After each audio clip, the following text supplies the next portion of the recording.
that Christmas is over and peace on earth and goodwill to all men has been rapidly replaced, well, with hangovers, well now we have to endure the hoo-ha and the overblown enthusiasm that is New Blooming Year. Ho, ho, ho. What are you even doing? It is not your season anymore. Naff off. Well, my chief bugbear about New Year, apart from being woken up by fireworks at midnight, is New Year's resolutions. I mean, they are just silly. Surveys show that 80% of them don't even last till February, and I've honestly never met anyone who's lasted that long with their New Year's resolutions.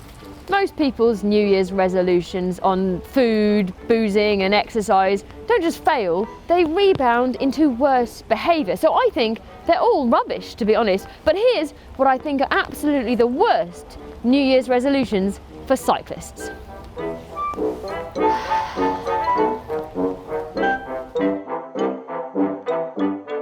Now, this is something that I confess I'm guilty of, always wanting to do more mileage based on the common assumption that more is better. Common, but wrong, I would say, because actually, if you want to increase your fitness, doing more mileage isn't always the best way. People that tend to up their mileage also tend to be more tired, overtrained, and they fall out of love with the sport. It's a good point. So before you arbitrarily decide on a mileage as your New Year's resolution, first have a think about why. Yeah, if fitness is your goal, then why not include some structured sessions once or even maybe twice a week instead of just upping your ride length? Good idea. Yeah. So many people seem to want to just lose weight, and they set an arbitrary number of kilos without considering whether it's realistic or even actually healthy. James, stop it. Look, you are super lean. Emma, I put 2 kilos over my race weight. 2 kilos is nothing. You can't look like a pro cyclist the whole time. Well, I guess that's true. And I guess if we're talking about weight, it's not actually going to make you faster if you are lighter. That's exactly. So before you set some kind of body mass goal, please work out what's healthy and maybe check in with your doctor or a coach or even a nutritionist before embarking on a weight loss diet. Stop it. Go and have some cake. It's good for you. And while we're on the subject of diet, let's address another pet hate of mine. Clean eating. I mean, what is it anyway? Before you embark on some kind of weird and wonderful juice diet, please consider why you're doing it. Because paleo is trendy or your best friend gave up lactose? Not a great reason. And anyway, many of these radical diets which cut out major food groups are actually not very healthy long term. So unless you're allergic to gluten or lactose, there's really no need to give them up just because it's the 1st of January.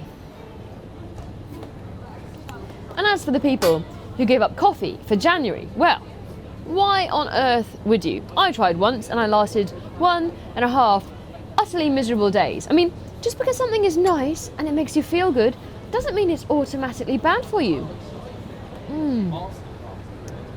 I mean, for sure, moderation is a good thing, but self-deprivation is not the key to life, unless you're a monk. Don't, for your New Year's resolution, decide to try out a new discipline. It's simply downright dangerous. Stick to what you know and love, or even to what you know and hate. Because the cycling you know you don't enjoy is still better than the cycling you don't yet know you don't enjoy, which might also injure you. You, still a bit bitter from not winning that cross race, Emma? No, of course not. I loved getting a kicking and falling off and coming nearly last. I'm sure you did. Now, well, of course, the thing that you really must avoid is crossing the dark side and deciding to do a triathlon. Not because there's anything actually wrong with triathlon, I'm quite a fan actually, just because it's a totally essential meme of cyclists to despise triathletes. And if you become one, well then how will you be able to casually mock all triathletes in conversation with your cycling buddies? Trust me, I know how difficult this paradox feels when, as a cyclist, you have to admit that you've also tried a triathlon. Oh, yeah, I have actually done a triathlon. Yeah, it's embarrassing, isn't it? Yeah. Somebody suggested to me that their New Year's resolution was to not buy a new bike, which seems strange to me because if you really want or need a bike, then buy the bike. And if buying bikes is a bad habit, well, that suggests that you have some serious budgeting issues. Or maybe you're just really rich, in which case, well, buy the bike. buy the bike. It'll be nice, fast, shiny, oh, exciting. No. You've already got a nice new bike. It's ever so shiny and pretty. And what about the budget? What about the family holiday that you're going on? No.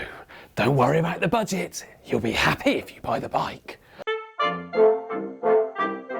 Now, don't get me wrong, if you have your heart set on a particular challenge or a big event, then go for it with passion and enthusiasm.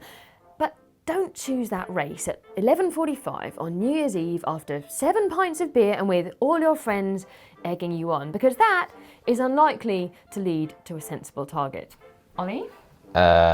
Okay, I'll admit, after several pints, Everesting did seem like a brilliant idea. But, well, I'm glad I did it. Yeah, I mean, to do you credit, you did finish and it was amazing.